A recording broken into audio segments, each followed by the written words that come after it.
My new neighbor is a beautiful woman who reveals propriety and self-restraint in every gesture. I became closer and closer to her. So close that my husband couldn't stand it. "Keep your distance from her," he said. I didn't take it seriously and replied, "What? Do you also think she's a homewrecker?" I didn't pay attention to my husband's words and still had frequent contacts with her. Until one day, when I came back from outside, I found a pair of lace panties on my bed. I recognized them as the ones she bought when I went shopping with her. It was just getting light. Kari turned over in bed and habitually hugged me from behind. Without opening my eyes, I felt a gentle kiss on my shoulder. "Honey, did I fall asleep again yesterday?" His warm, big palm slowly moved up along my waist and abdomen, and his smiling voice tickled my neck. "When have you ever been able to stay awake until the end of a movie?" I held down the hand that was playing tricks on my chest and turned around in Kari's arms. Did the heroine forgive her husband in the end?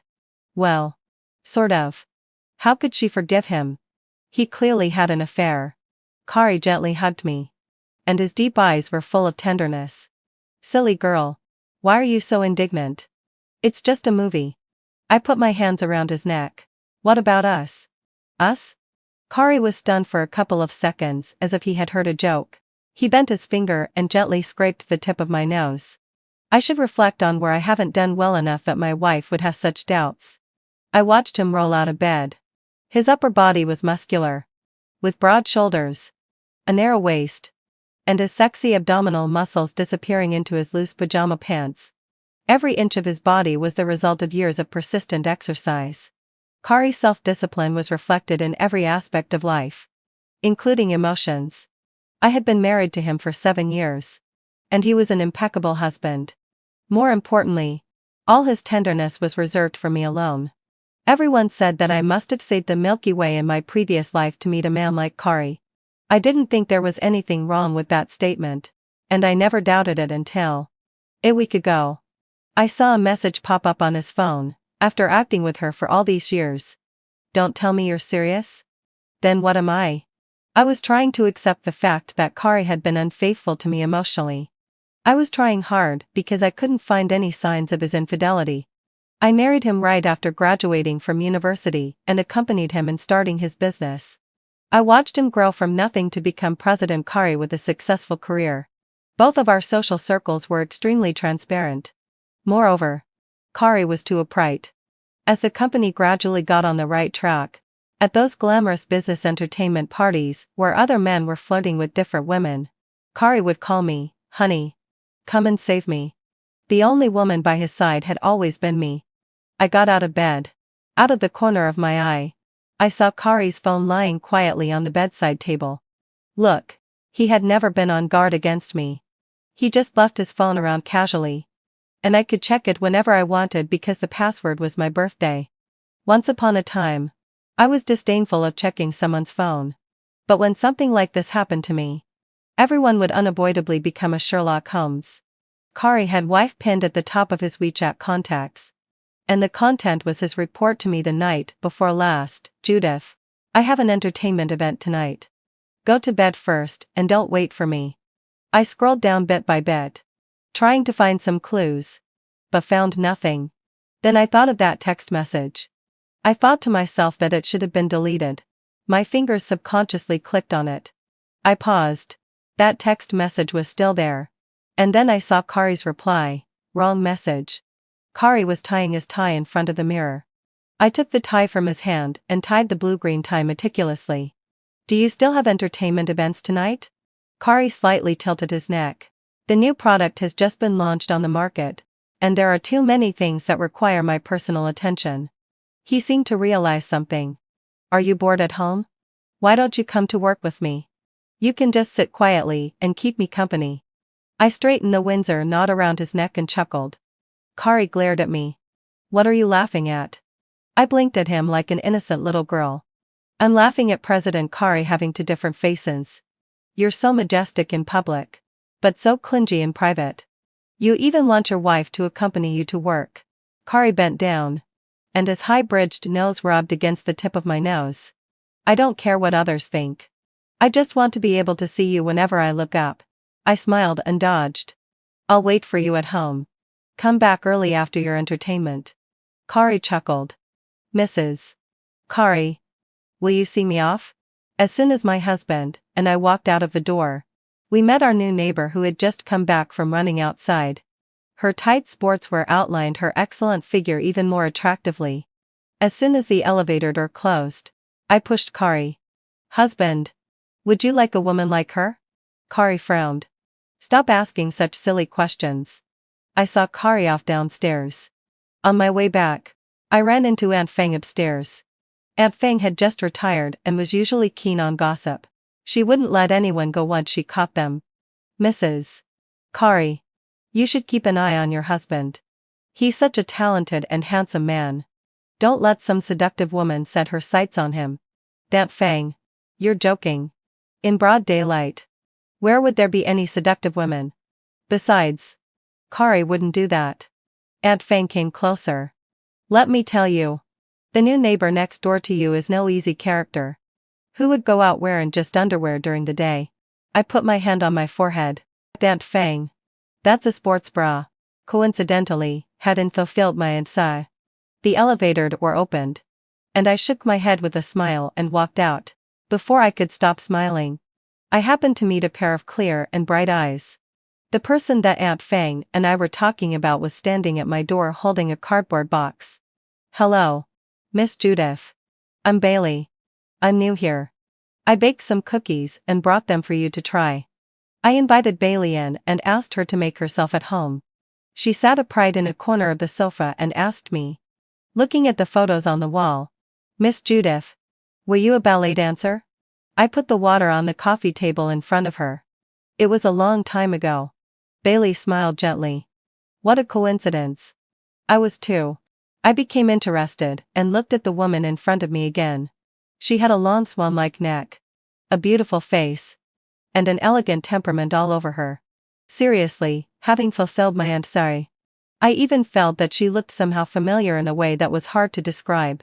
Since we had a common experience, we naturally had a pleasant conversation and even talked about why she had moved. My husband is a businessman from Taiwan. He was always on business trips, and we rarely got together. Later, he had an affair, and we got divorced. She seemed to be talking about an extremely ordinary thing. When I saw that there was a house for rent here, I moved in. I'm sorry. I felt a bit embarrassed to bring up such a topic with someone I had just met. Unexpectedly, she smiled gently. It's okay. Anyway, it's all in the past. I was stunned for a couple of seconds.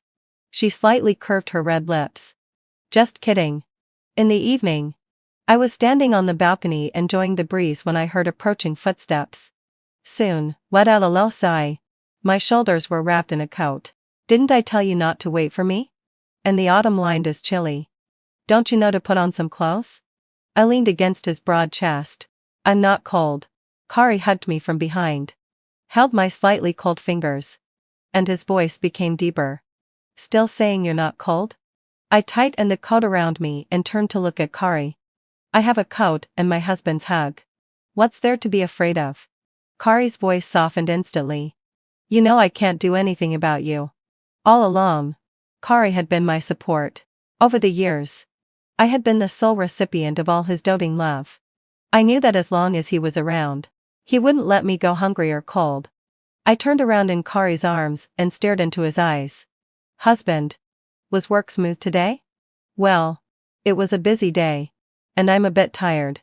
As Kari spoke, he loosened the tie around his neck. Kari was always so meticulous. The buttons on his shirt were always fastened up to the top one, and the tie wouldn't be loose until he got home. However, looking at the knot that Kari was holding, I felt a bit dazed. In the morning when he left, I tied a Windsor knot for him. But now it was a complicated pine knot. Kari came out of the bathroom and pulled me into his arms. As usual, I shared my day with him, especially about our new neighbor today. Kari clearly wasn't very interested. He just focused on unbuttoning my clothes, burying his head in my neck and gradually igniting the passion. I ran my fingers through his hair and had a sudden thought. Kari, can we still have a child? Kari's wandering hand suddenly stopped. After a long while, He let go of me and got up. Judith? We agreed not to mention this anymore. Have you forgotten? A bitter feeling rose in my heart. The baby came to my dream last night. She was sitting at the top of the stairs, reaching out her hands for me to hold her. I didn't look at Kari and just kept talking.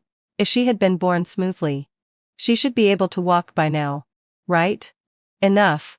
Kari's face darkened in an instant. Judith. How long are you going to torture yourself and me? His eyebrows furrowed tightly. The baby is gone. Gone forever. He got out of bed. I'll sleep in the study. You got to bed early. My smile froze on my lips. Yes, having fulfilled my obsession. Kari's and my baby was gone. 2 years ago. Right after I finished my tour in Beijing. I rushed back to celebrate Kari's birthday and share 2 pieces of good news. One was that I had been promoted to the principal dancer of the dance troupe. And the other was that I was pregnant. To surprise Kari, I didn't tell him in advance that I was coming back. But when I got home, Lucky, our usually obedient border collie, suddenly went crazy and pounced on me. It bit the hem of my skirt and dragged me towards the inner room. The moment I entered the room, I was so shocked that I couldn't make a sound. The photos that I had hung on the wall and the honor trophies I had won over the years were all smashed on the ground.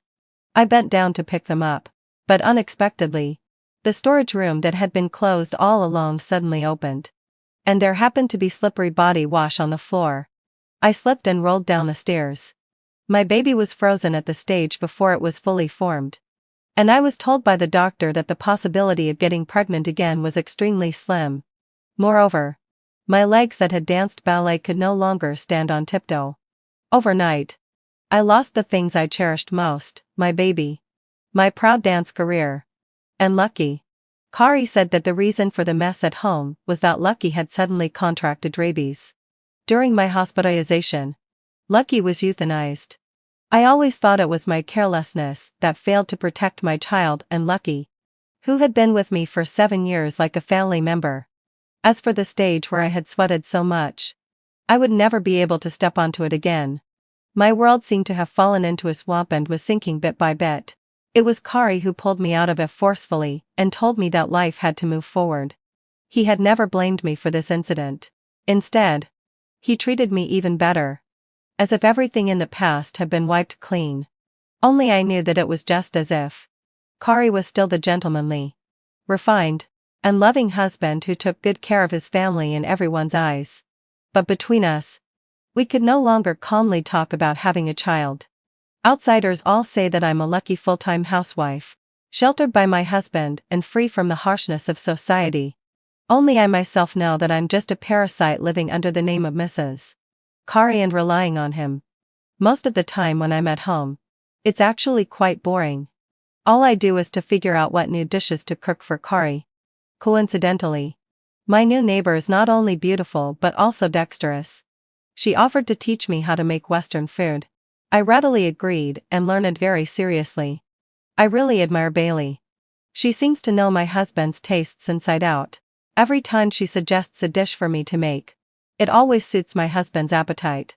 The tense atmosphere between Kari and me in the past few days seemed to ease because of these dishes these days.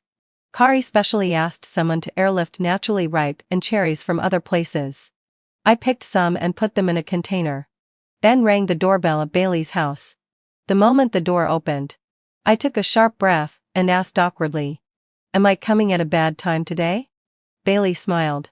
The corners of her crimson eyes lifted upwards, like hooks that tugged at people's hearts. What's more, she was loosely wearing a nightgown, and there were visible red marks on her fair neck. We're all adults. There's no need to think hard to know what had happened. Come in and sit down? She stepped aside. Now? I lowered my voice. Is it convenient now? There's nothing inconvenient. He's asleep and won't wake up for a while. Before I could refuse, Bailey had already taken my arm and pulled me into the house. I blushed. It was because I saw that clothes were scattered all over the floor in the living room, blatantly showing the madness that had happened here. I couldn't help but look at Bailey again. So the phrase pure yet sexy really exists. Even as a woman, I blushed when I saw her. Bailey didn't treat me as an outsider at all. She didn't show any sign of embarrassment and even calmly picked up those clothes and put them into the laundry basket. After cleaning up almost everything, she looked at what I was holding in my arms. "What did you bring me?" I handed her the cherries. "How did you know I like cherries?" "Really? That's great. Then have more. If it's not enough, I still have some at home." Bailey picked up one and examined it. "These are the first batch of naturally ripe and cherries from Yente. They're only available for 2 weeks in a year. You can taste them as soon as they're available." "Judith, Mr. Kari is really nice to you." I smiled and was just about to speak. There was a crisp sound coming from the direction of the bedroom, as if something had been accidentally broken. "Did we disturb your friend?" I looked embarrassed. Bailey smiled. "It's okay. By the way, Judith, are you free this afternoon? Accompany me shopping." "Shopping?" Bailey's eyes sparkled. She leaned close to my ear. "He's so wild that all his clothes, inside and out, were torn by him. I always need to buy some new ones." Bailey left me in the living room, saying that she was going back to the bedroom to change clothes. Since she didn't feel embarrassed, there was no need for me to be restrained either. This was the first time I entered her house, and also the first time I carefully looked at her living space. It's said that the state of a person's home usually reveals the owner's living habits. The decoration and furnishings were simple and elegant, without too much decoration. The details showed the owner's good taste. The Western-style candles on the dining table were still burning quietly, obviously, having fulfilled wisely. A romantic lunch had been held at this place not long ago. I glanced at the dishes on the table. They were all the ones that Bailey had taught me to make. I knew how time-consuming and laborious it was to make this whole table of dishes. Presumably, the person in her bedroom must be very special to her. I turned around and was stunned for a moment. There was an enlarged photo on the wall. The woman under the spotlight was wearing a white ballet leotard and standing on tiptoe. It was Bailey. I knew that she had also learned ballet, so I wasn't surprised by this photo. What surprised me was that in an inconspicuous corner of the photo, there was a woman in a black leotard who was bending over to take off her pointe shoes. This photo was taken 2 years ago. Bailey had already walked to my side without my noticing and took the initiative to tell me. At that time, a dance troupe was openly selecting new principal dancers. I danced a variation of the Swan Lake as the White Swan. It must have been very beautiful. I could imagine what she looked like when she was dancing. Just so. Otherwise, how could I had she paused and looked at me with a smile. Lost to the Black Swan. Bailey had a calm expression, as if she was just recalling an insignificant past event. Unlike me, having fulfilled my heart was actually in turmoil. Because that dancer in the black leotard was me. Back then, I only participated in this selection on a whim. And besides, I didn't stay in that troupe in the end. Indeed, fate can be quite magical sometimes. It turned out that my former rival was my new neighbor. By the way, this photo was taken by that person. Bailey pointed to the closed door. He said that I'll always be the only principal dancer in his heart. I responded gracefully. A good judge of talent and a bosom friend are priceless. That person really appreciates you. Bailey's smile grew deeper. However, I think you, Judith, have more of the air of a principal dancer. She took my arm. Let's go, Chief Judith. Let's go shopping. I followed Bailey. When I went out, I turned around and took another look at the photo on the wall and the always closed door of the bedroom. Bailey has a great figure. Any clothes look good on her. Coincidentally, her taste in clothes is quite similar to mine. We both like simple and elegant styles that focus on the essence. After getting along with her during this period of time, I even feel that there are many similarities between us. Of course, we're not exactly the same. For example, when it comes to choosing underwear, she's as bold as can be, which is completely different from me. Judith, try this. Bailey stuffed a set of extremely sexy underwear into my arms. The lace fabric as thin as a cicada's wings fell into my hands. I blushed. Is there really a need to use so little fabric? Bailey's red lips curved upwards. Do you know that what men like is contrast? She leaned close to my ear and said word by word, I've tested it myself. I smiled and stuffed the underwear back to her. Then you should buy it and let it play its role well. Bailey hooked the sexy underwear with her finger and just looked at me quietly. After a long while, she burst out laughing. Judith. You really don't understand men. I don't know if it was an illusion, but I seemed to see some special emotions in her eyes at this moment. It seemed like pity. And also like disdain. But before I could take a closer look, she had already taken the set of underwear to the salesperson and said, "I'll pay for it." When I got home, I was a bit surprised to see Kari. "Why are you back so early today?" Kari looked at the paper bag in my hand and asked me instead, "Did you go shopping?" "Yes, Heather, with Miss Bailey next door." He closed the book in his hand and pulled me into his arms. "Keep your distance from her." I smiled. "Why? Do you also believe the gossip outside and think that she's a mistress?" Kari was silent for a moment. "Husband. Why don't you like her?" I looked into his eyes and slowly curved my lips. "You shouldn't dislike her that much. After all, Miss Bailey and I are so similar." Kari spat out 2 words. "Boring." I played with his fingers. "By the way, husband, where did you go at noon today?" Kari's pupils contracted slightly, but it was only for 2 seconds. Then his eyes regained their unfathomable calmness, and he asked me instead, "Judith, did you take your medicine?" I felt a lump in my throat. Kari pulled his hand away and got up. "I've told you many times that you should take your medicine on time so that you won't be prone to wild thoughts." "Yes, having so still wide sigh. After that accident, I suffered from an emotional disorder. If Kari hadn't reminded me, I would have forgotten that I was still a patient. I went to the hospital at noon and picked up your medicine for half a month." Kari walked towards the storage cabinet and took out a medicine bottle. I looked at Kari's back. He was as imposing as a mountain. When I was 18, I fell in love with him because of this back. I thought that he would be the mountain that I could rely on for my whole life. I walked slowly towards him and hugged him from behind. "Husband. When I was shopping in the mall at noon, I saw someone whose back looked a lot like yours." After saying this, I felt that Kari's originally tense back seemed to relax a little. He pulled me into his arms, with his chin resting on my forehead. "I'm sorry. I've been so busy with work recently that I've neglected you. Next time, I'll accompany you shopping. Okay?" I nodded in his arms. "Take your medicine obediently.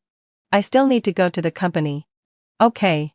Kari handed me the medicine bottle, kissed my forehead and then left. I looked at the closed door and slowly raised the medicine in my hand. The white pills rolled one by one into the wet waste disposal machine. I had stopped taking this medicine for a long time. Kari has been coming back early these days. I can feel that he's really spending time with me. In front of the kitchen counter, he hugged me from behind. "The dishes cooked by my wife are better than those in Michelin-starred restaurants.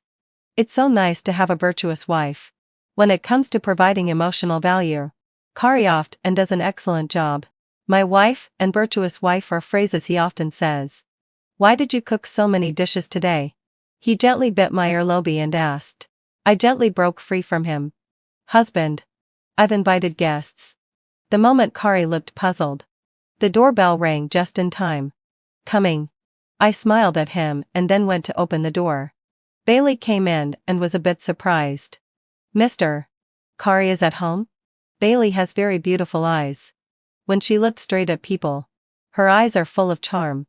At this moment, she was looking straight at Kari. Kari seemed to be in a daze for 2 seconds, and then replied with no emotion, "Yes." His cold face, coupled with such a response, somehow made him seem a bit unsociable. The air was a bit quiet. I led Bailey inside. "Bailey, my husband has this kind of indifferent personality.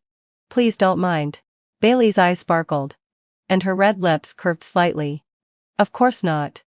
Mr. Kari clearly looks like a person who is cold on the outside but warm on the inside." Kari's face became even colder for no reason. At the dinner table, I looked at Bailey sitting opposite Kari and asked, "It's just a meal. Why did you bring something?" "Courtesy demands reciprocity." Bailey smiled with her eyes narrowed. "After tasting the cherries you gave me last time, I've been thinking about them all the time." Finally, Heading to feld my sigh. I begged my guide to get these. Judith. Would you like to try some? I took them. The shape of these fruits is very similar to the batch at my home. I handed the cherries to Kari. Husband. Don't you think so? Kari was unusually quiet today. No matter what we said, he was reluctant to participate and even had his eyebrows slightly furrowed all the time. However he looked at it. He didn't seem to welcome the guest today. But Bailey didn't care at all. There was always a gentle smile at the corners of her mouth and eyes. She looked at the dishes on the table. Judith. Your cooking skills are getting better and better. I'm afraid you've learned all my tricks of pleasing people. Do you still need to win someone's heart by winning his stomach? I joked with a smile. Has your theory of contrast stopped working? Of course not. Bailey's eyes swept over somewhere and then landed on my face. Her tone was confident and certain. No one knows better than me what he really wants. I played along and nudged Kari, who was quietly peeling shrimps beside me. Husband. Do you know what contrast is? Kari's hand that was peeling the shrimps stopped. He really seemed not to understand what I meant by asking this. I looked serious. Am I very boring in your eyes? Bailey also looked at him. After a long while, he softly said 2 words. No. I pressed on. Then what do you like more about me? You're fine as you are now. What if Kari put the peeled shrimps in his hand into my bowl and said, why are you talking so much? Just eat your meal. I stopped talking. However, when Bailey saw Kari putting shrimps into my bowl, she became interested. Judith. You and Mr. Kari have such a good relationship. I'm suddenly curious about your love story. It must have been Mr. Kari who chased you. Right? As soon as these words were spoken, the atmosphere somehow became a bit quieter. But when a guest asks a question, there's no reason not to answer. I smiled and said, no. I was the one who chased him back then. And it took me a lot of effort. It was indeed me who chased Kari back then. On the first day of university registration, Kari, as the president of the student union, was welcoming new students on campus. I'll never forget how Kari looked that day. He was wearing a clearly washed-out white shirt. But he still managed to look elegant and handsome in it. He took the suitcase from my hand and said gently, classmate, let me help you. At that moment, my heart was touched. From that day on, I wholeheartedly fell in love with this man and didn't hide my feelings at all. Soon, all the teachers and students in the school knew that Judith, a freshman in the dance department, was chasing Kari, a junior in the economics and management department. Kari was outstanding and excellent in every aspect. The only thing that could hardly be called a shortcoming was that his family was poor. But for me, who was young and inexperienced at that time, this was also his advantage. At least I could find him precisely at the places where he worked part-time to earn money.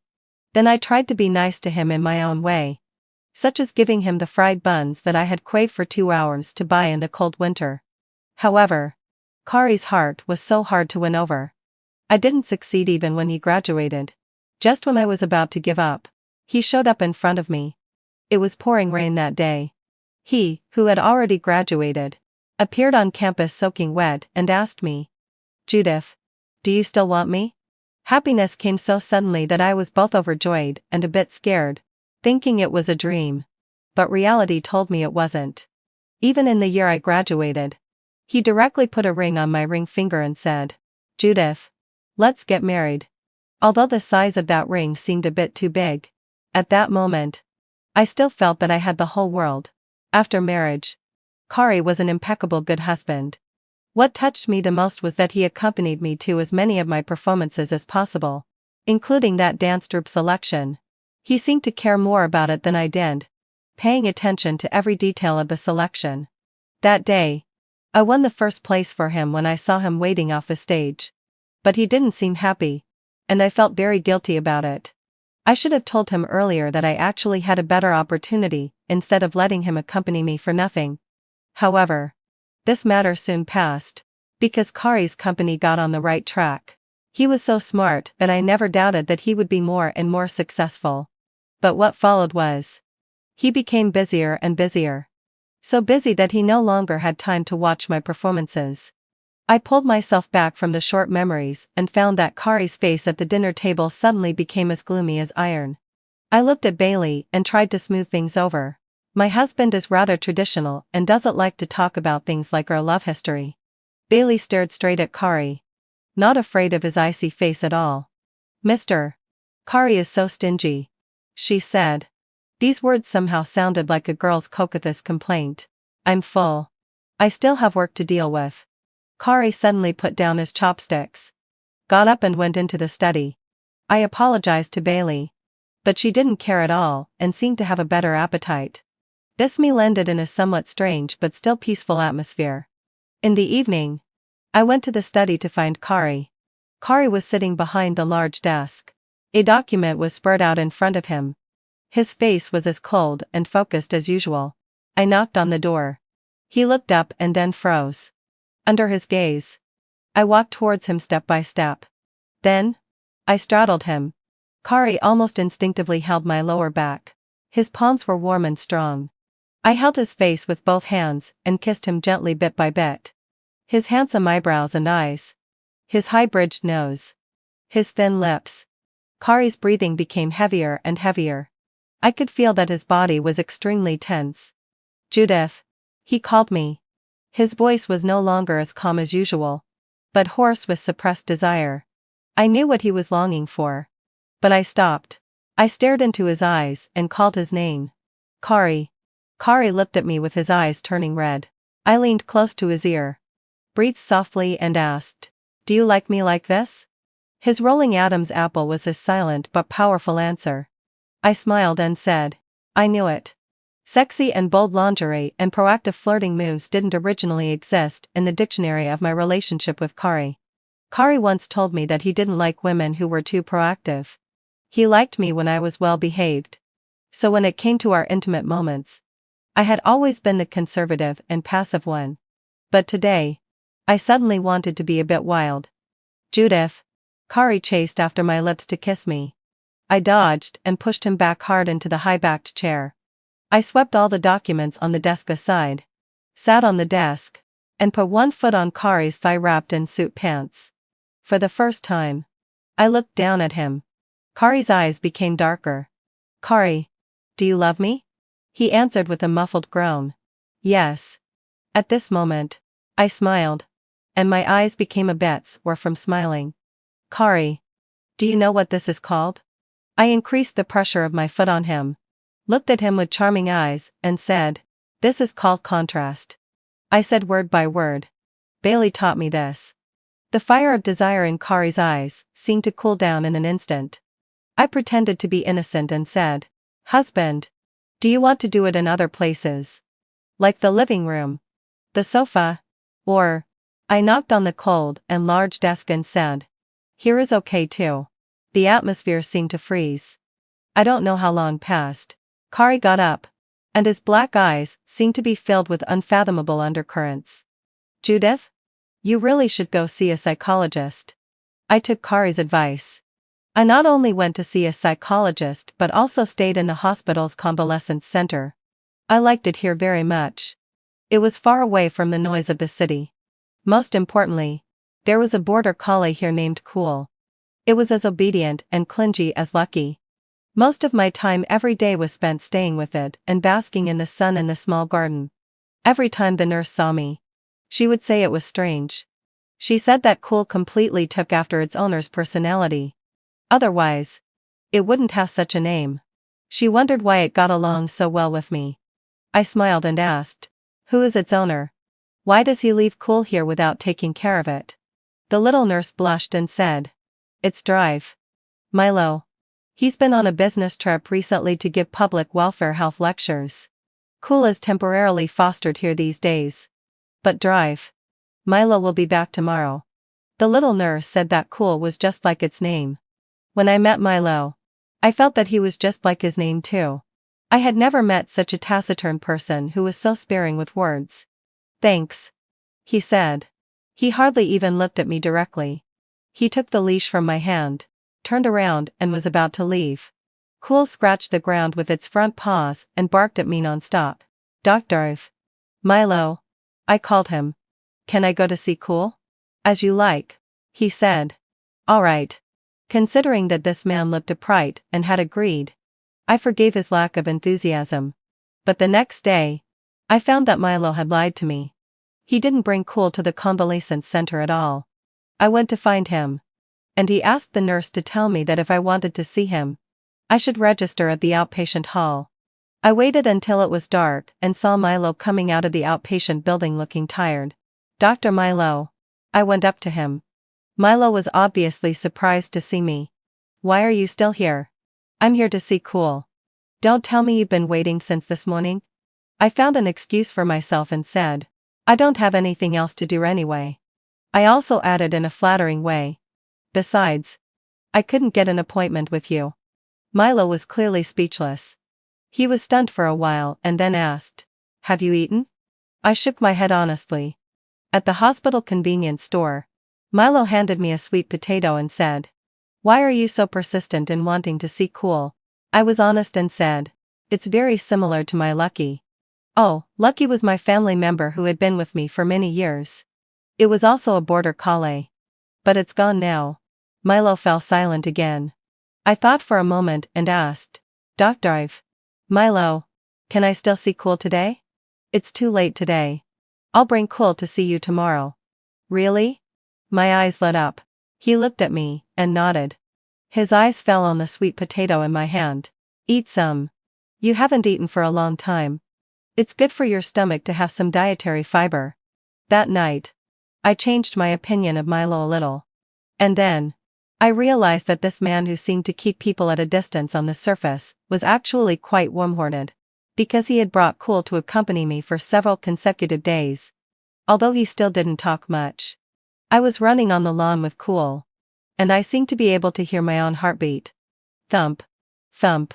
My lifeless body seemed to be injected with a spring of life. Then I turned around and saw Milo quietly watching us playing in the sunlight. I picked up Cool, smiled and shouted at him. Dr. Milo. Thank you.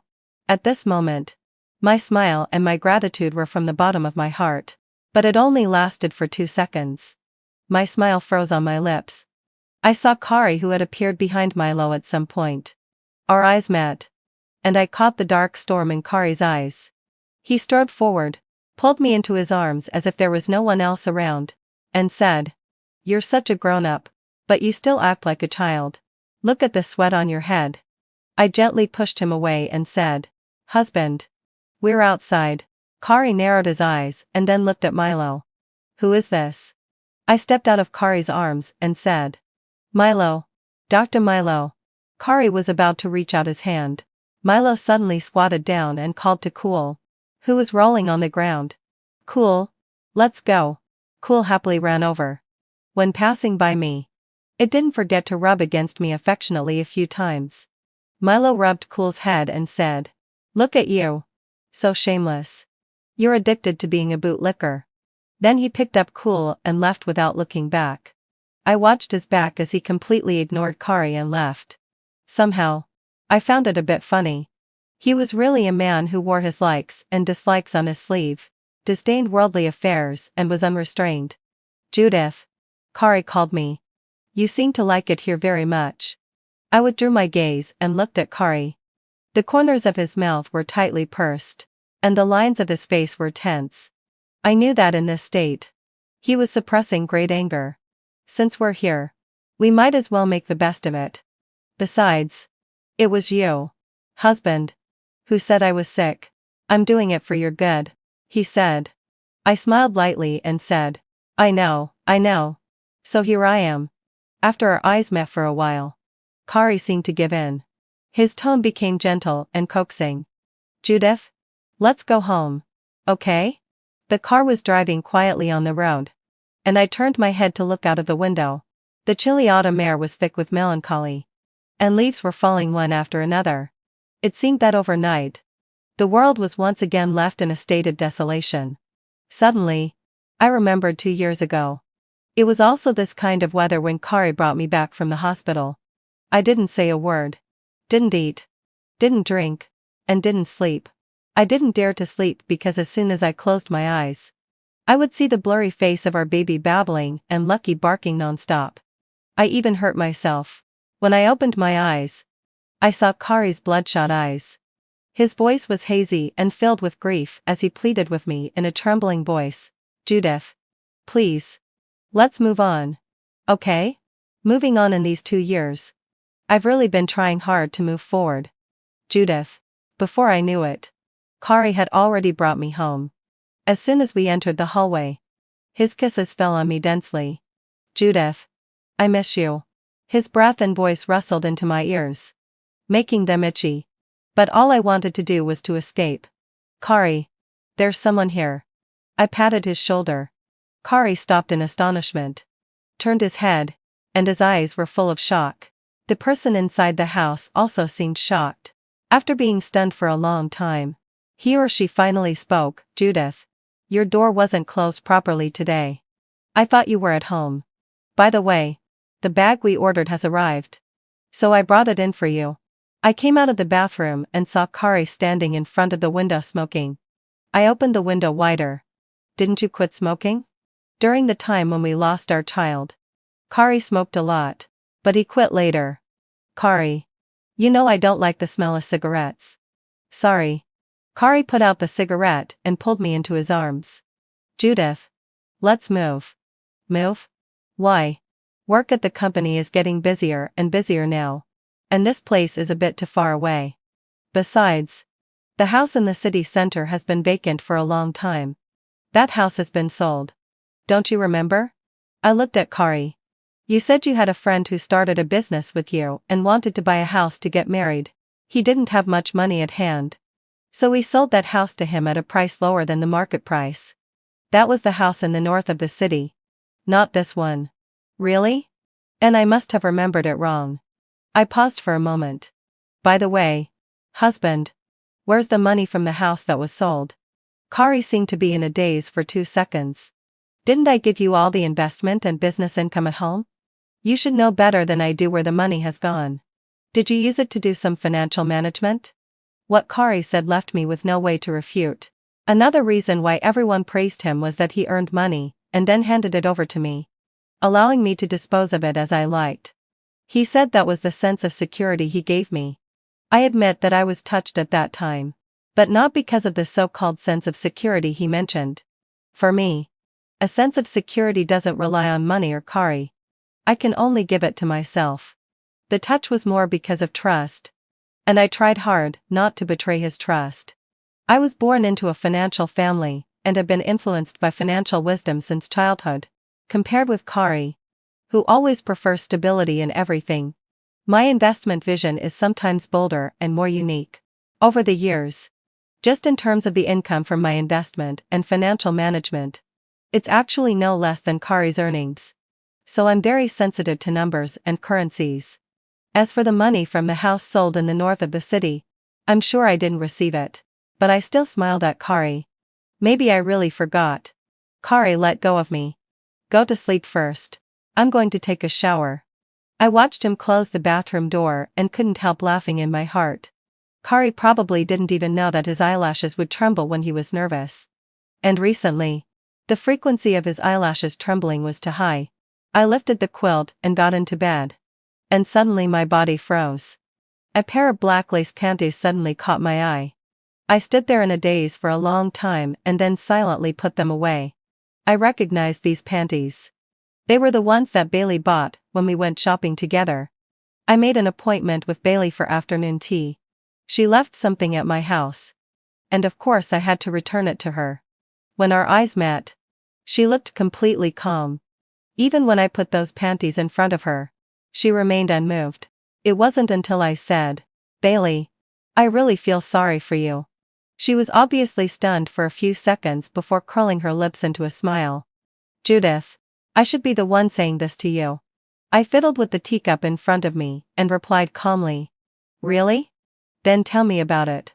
Is it interesting to marry a man who doesn't love you and regards you as a substitute?" While speaking, Bailey opened the photo album on her phone and pushed it in front of me.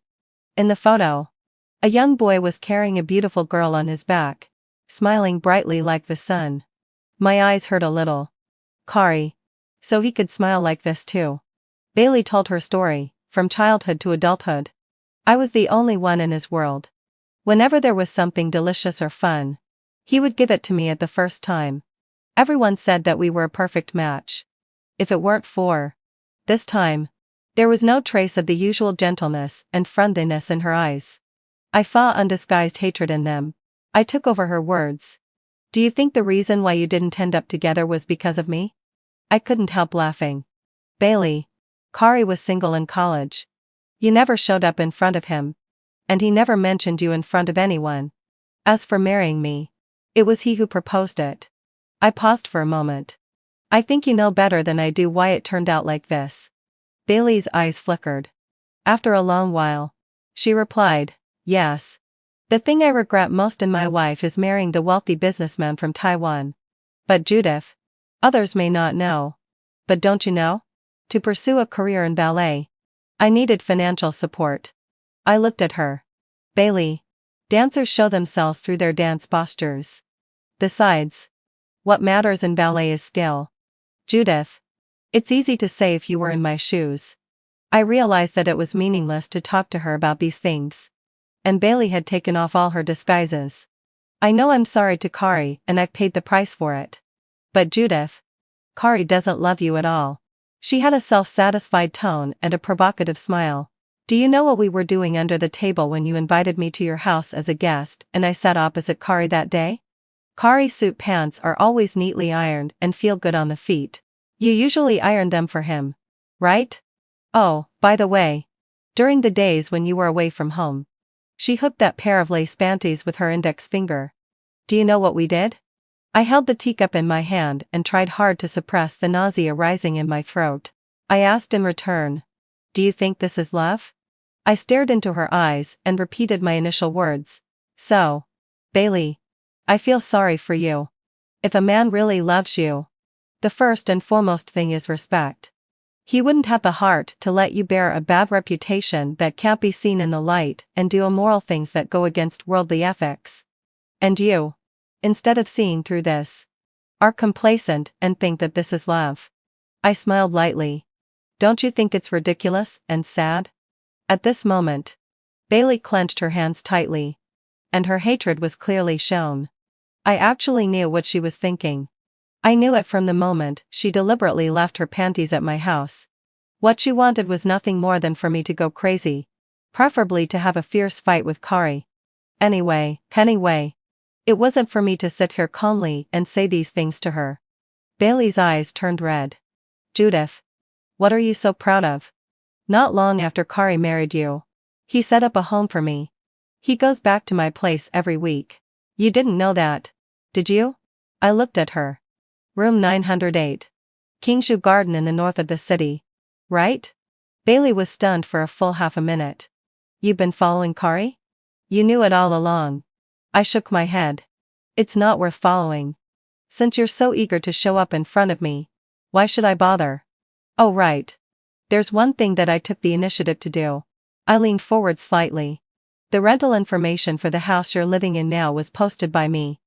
That house is my pre-emerita property. And Kari doesn't know about it.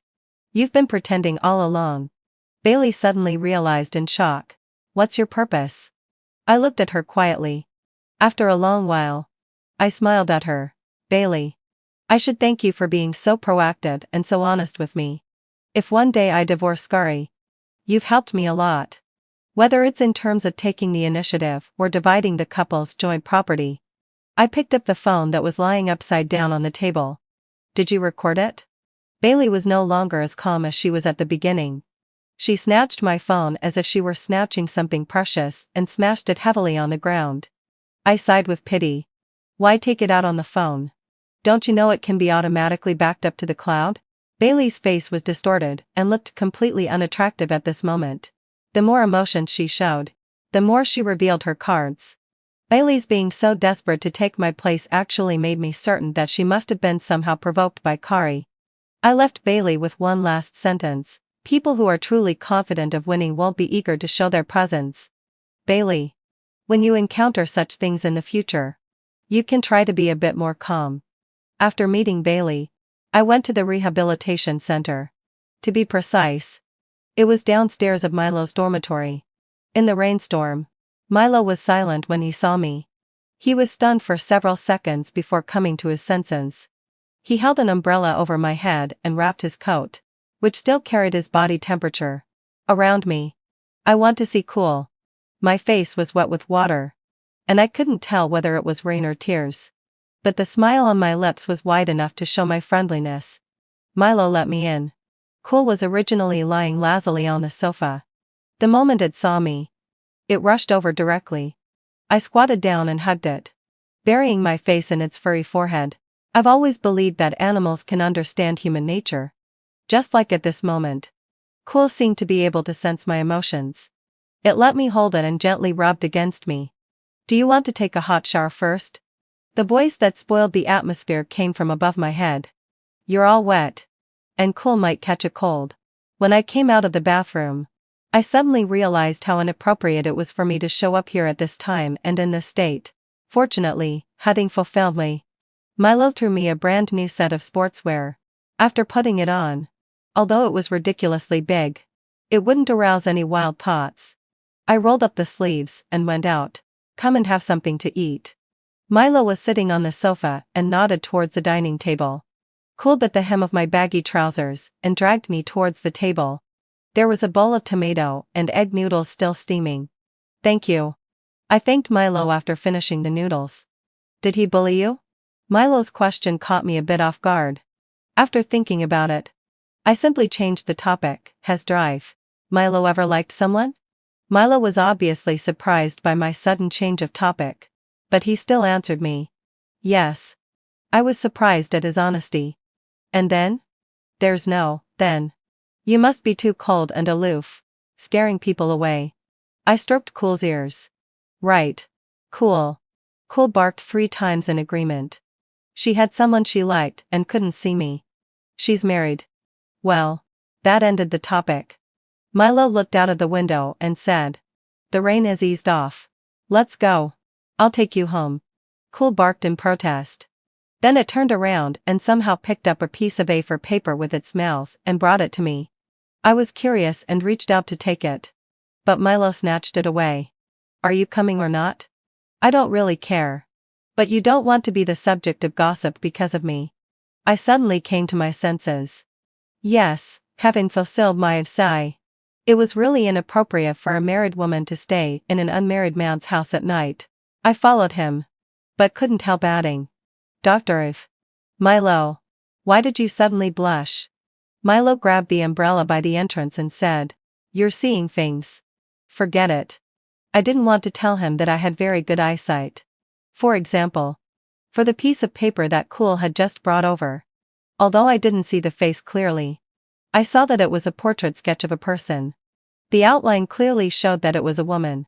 Milo took me back to the convalescence center. We hardly communicated along the way. The only thing he said seemed to have been carefully considered for a long time. If your current life doesn't make you happy, cut your losses in time. I gave a soft man said, thank you. The rain was still pattering down. We walked in silence. But at this moment, my heart felt a peace that I hadn't experienced for a long time. However, this feeling only lasted for a moment. Because at the entrance of the hospital, I saw the person I least wanted to see at the moment, Kari. The night wind mixed with raindrops was chilly, and the air pressure around Kari was even colder than the surrounding environment. His eyes swept coldly over Milo and finally landed on my ill-fitting clothes. He asked in an accusatory tone, why didn't you answer the phone? Why did you come here again? I just found these words funny. I walked around him, just wanting to leave. My wrist was grabbed. Kari's eyes were filled with anger. Judith. What's wrong with you? Am I not enough for you? Milo clenched his fists. Mr. Kari, I suggest you act like a decent person. Kari's brows showed bone-deep indifference. Make it clear. She's my wife. You've crossed the line. Your wife. Milo frowned tightly. You insult others without distinguishing right from wrong. How dare you say you're her husband? Enough. Looking at the 2 men who were confronting each other in front of me, I just felt suffocated and choked in my chest. Judging from Kari's current attitude, I guessed that he probably didn't know yet that I had already had a showdown with Bailey. As for Milo. Dr. Milo. Thank you for today. This is really my family matter. You can go back now. Milo opened his mouth as if he wanted to say something but then stopped. I smiled at him. I'll go to see Cool another day. Judith. Kari's voice already carried a warning that he had lost his patience. I pretended not to hear it. Walked around Kari and got into the car. When Kari sped away with a stomp on the accelerator, I saw from the rearview mirror that Milo was still standing there. He looked so desolate in the rainy night. I must have had a confused memory. I actually felt that this scene and Milo seemed to be familiar. As if I had seen them somewhere before. This inappropriate thought was quickly dispersed by Kari's speeding car. Kari. It was a red light just now. My reminder was useless. The car was speeding and soon rushed into the underground garage. I was dragged into the house almost roughly and then thrown onto the bed. Kari pressed on top of me. Like a fierce beast breaking out of its cage. Tearing at the clothes on my body. Am I so unable to satisfy you that you go to find other men? Kari's eyes were bloodshot and he had completely lost his sanity. Without waiting for me to say anything, he kissed me. But this wasn't a kiss. It was more like a ruthless plunder. He didn't even seem to leave me a chance to breathe. Have you already slept with him? The tricks to please men in the living room and on the sofa, were they all taught by him? Huh? These words were like rusty knives. The dull knife stabbed into my heart and tore out large pieces of bloody flesh. The words I wanted to refute were all swallowed back at this moment. The dead silence at this moment was like fuel for Kari's anger. This was a silent battle. Speak. I bit my lip and didn't say a word. His actions became even more intense. Every move seemed to be revenge and punishment for my supposed infidelity. But clearly, I was the one who should be the most aggrieved. At this moment, my soul and body seemed to separate. My body was like fish on a chopping board, forced to endure Kari's rough treatment. My soul floated in the air, coldly watching the mess on the bed. And asking myself, Judith, this is the man you've loved for so many years. The white fluorescent lamp above my head hurt my eyes. Tears had already soaked the pillowcase. I don't know how long passed before Kari finally got off me. Judith? You can't fall in love with other men. You love me. You can only love me. Do you understand? I turned to my side and curled myself up like a silkworm cocoon. Kari regained some sanity.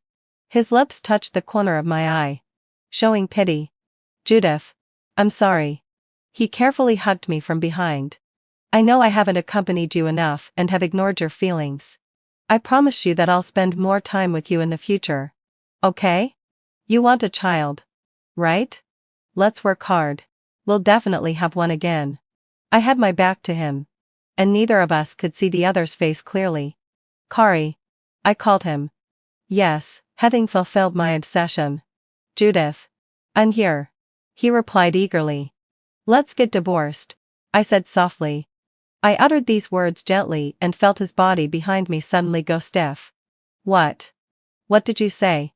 I turned around to face his eyes and said word by word. I said, Kari. Let's get divorced. I was locked up at home by Kari. He said that divorce was out of the question. I didn't understand why he could say such gentle words to me, and then turn around and deceive me so calmly and composedly. I also didn't understand why I offered divorce to help him and his first love be together. But he refused me in the most brutal way.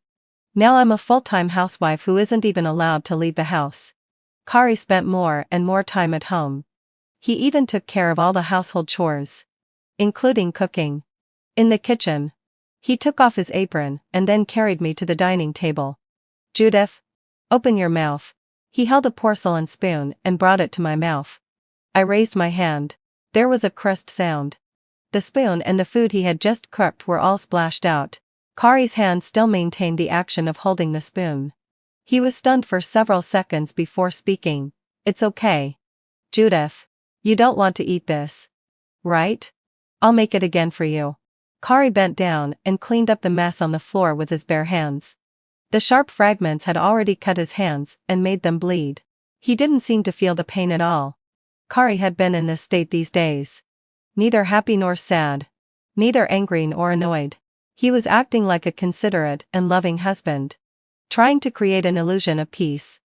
He didn't feel tired, but I was exhausted. Kari. You actually already know, I said. His action of picking up the fragments suddenly froze.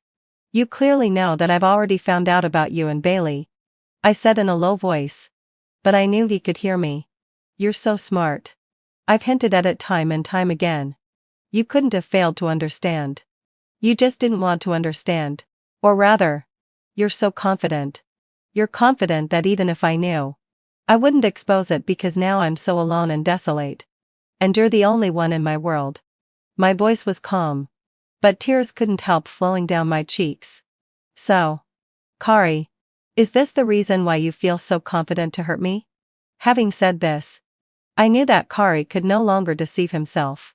Sure enough, he looked up. His face was very pale. A sickly pale. Judith, I'm sorry. Sorry? I repeated these 3 words and couldn't help laughing bitterly. When you two were doing that kind of thing right under my nose, on our bed, did you feel sorry at all? When you turned around and slandered me instead, did you feel sorry at all? Judith, it's not like that. I didn't do it with her in our house. I suddenly interrupted him. Kari, are you still quibbling over words at this time? The point is whether you've ever done it with her or not. He was choked, and the next sec, and he got up to hug me. Don't touch me. Almost out of instinct, I shouted at him. Kari had no pride left. He took my hand and put it on his face. Judith, hit me. You can vent your anger however you want. Don't be like this. Let's start over. Okay? Start over? I laughed. What about the unrequited love you've hidden in your heart for so many years? I admit that Bailey and I had a past, but it was because of unwillingness. I love you now. Really you. Believe me. Believe you? Do you know how much I used to trust you? So much that I started to doubt myself, wondering if I was really sick. Kari, you were the one who kept telling me to lead a normal life. But you were also the one who constantly reminded me that I was sick. Kari's eyes were completely red. Judith? Forgive me this time. Okay? Forgive? My voice couldn't help trembling. Let me ask you. When I came back from the tour in Beijing 2 years ago, was Bailey in our house? Was it Lucky or her who caused that mess in the house? At this moment, Kari was as rigid as a stone statue. Even though I had been psychologically prepared for a long time. At this moment, my heart still hurt so much that I could hardly breathe. I looked at the man in front of me, and said word by word, Kari, I'm telling you clearly. Bailey is hateful. But you're even less forgivable. I won't forgive you. What's more, I hope your soul will never find peace. Because this is what you owe me. Our child. And Lucky. Kari and I went through the divorce procedures 2 days later. The love fairy tale ended too suddenly. And everyone was shocked. Many people were openly or secretly asking about the reason. Especially Aunt Fang upstairs, who was keen on gossip. I met Aunt Fang when I came back to sell the house a month later. Aunt Fang pulled me to talk. Mrs. Kari. Oh no, no. Miss Judith. I told you that your neighbor had bad intentions. But fortunately, even though you got divorced, she didn't get anything. She was in that excited state again when talking about gossip. Let me tell you some good news that makes people feel relieved. My nephew works in Mr. Kari's company. That woman went there and made a big scene. Your ex-husband even slapped her in public. I heard that the police came too. Hey. I haven't finished talking. Why are you leaving? I wasn't interested in what happened to Kari and Bailey later. As for their ending, I had already predicted that it wouldn't be good. Bailey was not at all the elegant woman she appeared to be on the outside. Even in her eyes, there were clearly shrewdness, calculation, and greed. Such a person couldn't accept that Kari left the marriage with nothing. Yes, when Kari and I got divorced, all of our joint property belonged to me. Just based on the evidence in my hands. It was enough for me to get the vast majority of it. And a small part was Kari's self-righteous compensation, including the love nest he had secretly arranged for Bailey. But these things were far from enough to make up for what I had lost. Instead, when we came out of the Civil Affairs Bureau that day, something he said made my heart stir. Kari said, lucky. I just sent it away 2 years ago. Someone adopted it. And that person promised to take good care of it. I drew a clear line with Kari and completely removed him from my world. I became a volunteer caregiver in the convalescent center. Of course. I had my own selfish motives. While killing time, I could play with Cool whenever I wanted. Of course. I also had to pay a certain price. Judith. Are you bringing food to drive? Milo again? I smiled and said. I was forced to feed Cool's owner. The head nurse stuck out half of her body to stop me. Dr. Five. Milo has been looking so cheerful lately, as if he's encountered something wonderful. Are you two dating? I shook my head. Of course not. The head nurse, acting like someone who's been through it all, chuckled twice. Are you feeling shy in front of me? Dr. Brilow has already made it clear long ago. I casually asked. What did he say? A girl came to our hospital to confess her love to drive. Milo. Dr. Milo said that he already had someone he liked. The little girl didn't believe it and said that she hadn't seen you with a girlfriend. Guess what drive? Milo said to shut her up with just one sentence. I thought about how Milo, who is always sparing with words, would reject others and tentatively said, goodbye. And I won't see you off? The head nurse frowned and then imitated his tone in the next second. I'm waiting for her to get divorced. I sat on the bench in the small garden with Cool in my arms, enjoying the moonlight. Milo walked over with 2 bottles of beer and sat down beside me as if we were old friends. Do doctors drink too? I'm starting my long vacation tomorrow. He opened the ring pull of the beer bottle and handed it to me. Then rubbed Cool, who was sitting between us. Buddy. Would you mind changing your seat? Cool barked twice to refuse. You're being so bold because you have someone backing you up. I smiled. Dr. Milo. Has anyone ever told you that you seem to be a man of few words, but you can actually be quite sharp-tongued? Milo fell silent again. I took a sip of the beer, feeling a refreshing and pleasant sensation. I heard someone confess their love to you. Yes. I heard that you're waiting for her to get divorced. Yes. You're really sparing with words. You'll probably end up alone all your life like this. Milo put down the beer can and looked at me, with a serious expression on his face. I'm indeed waiting for her to get divorced. Has she got divorced then? Yes. Then why don't you tell her? Don't you know that many things depend on the right time, place and people? Right now, I don't have any of those in my favor. I put on an appearance of listening attentively. She just got divorced. It'll take time for her to rebuild her trust in others and her expectations for love. Besides, I also want her to know that I'm different from her ex-husband. So what? Let time prove it. Anyway, I have plenty of time. I looked at him and smiled. Dr. Milo. How old are you? Listening to what you said really gives me a sense of the bravery of adolescence. Milo's voice sounded a bit dejected. Judith. Actually, I really regret that I wasn't brave enough during adolescence. He looked straight at me. For example, when I saw her wholeheartedly chasing after other boys. I should have shamelessly stopped her at least once. If I had succeeded, maybe she wouldn't have to experience some of the pain. Milo forced a smile. She might never think that there was a boy who had been quietly watching her dance outside the school dance studio and who, because of her, was determined to become an orthopedic doctor. My heart couldn't calm down anymore. I always felt that Milo looked a bit familiar. And it seemed that I found the answer at this moment. It's just that some things didn't need to be said explicitly. Milo asked me calmly. Are you free next? Come with me to Switzerland.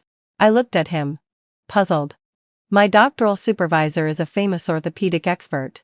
I've talked to him about your leg, and we've come up with a treatment plan for your situation. Do you want to take a gamble?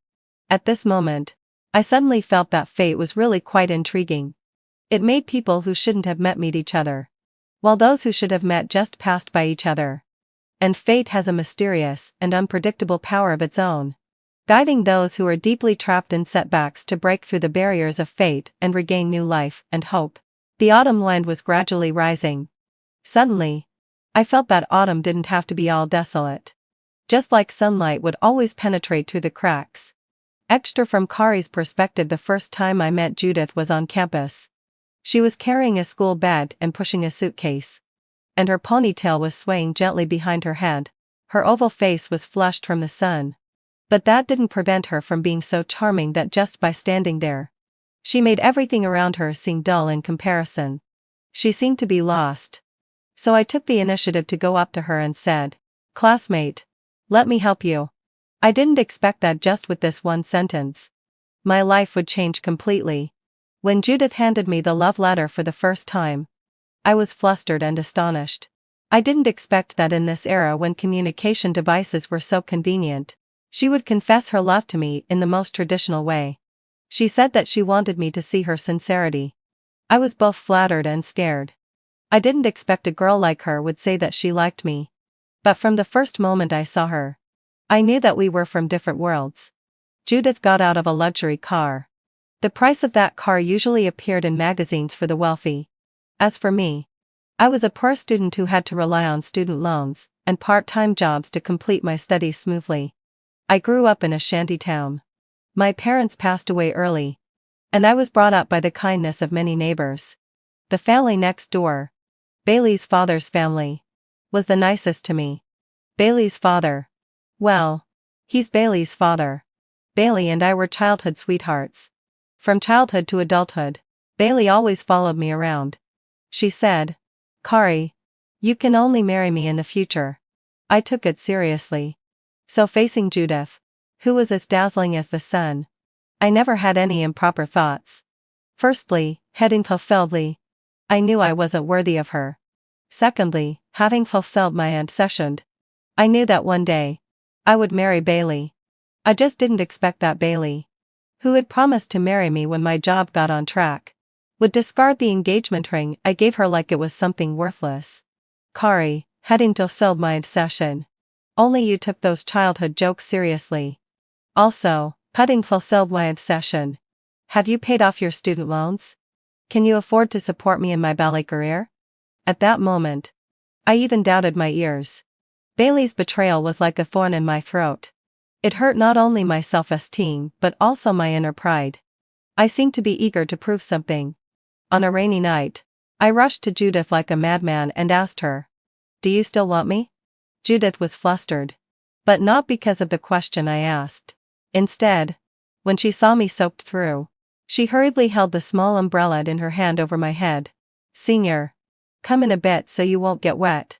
She blinked her bright eyes and asked me, "By the way, what did you just say?" At that moment, I realized that there really were angels in this world. But I, with my own hands, broke the wings of the angel. Judith was outstanding.